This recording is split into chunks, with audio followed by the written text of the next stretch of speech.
We need to be doing a better job of fostering creativity in the classroom. I am thinking about the world today and how desperately we are in need of creative solutions, individuals with creative solutions, organizations with creative solutions to address some of the large-scale social problems that we're seeing. And it makes me sad to know that in traditional K-12 classrooms, creativity is actively being dismissed, actively being discouraged. Not in language so much, because it's part of our 21st century learning skills.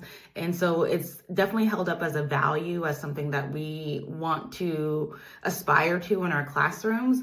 But when you really think about how we ask students to show up in the classroom, the lessons that we ask them to engage in, the activities that we ask them to participate in,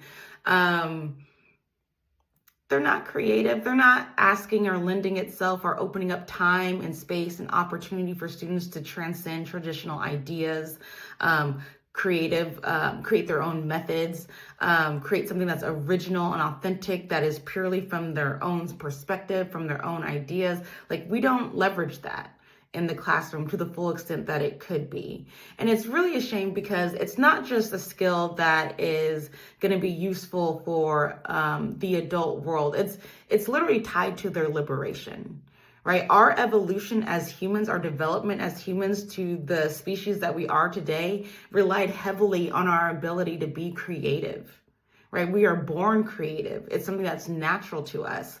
And it makes me think of this study, the George Land study, right? George Land is a researcher. He did the study with NASA, and they were essentially testing for genius. And the way that they defined genius is a student's ability to use their creative imagination to solve problems.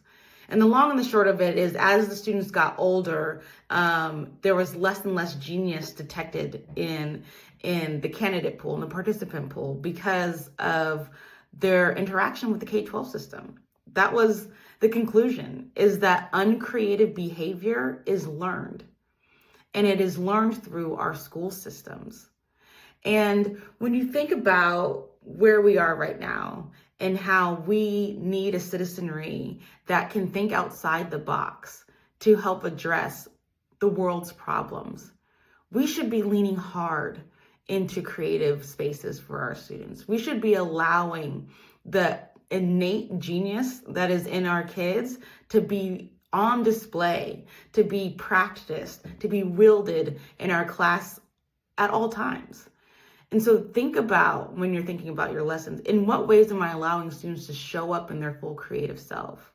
In what ways is this lesson or this activity stifling to my students' creativity? How can I make it more creative? How can I open this up? Because it's not just a 21st century skill that is going to be good for their academics or on their resume or help them get through college. It will literally help them survive in society. It will help them be in the world, and it will help their own liberation as an individual.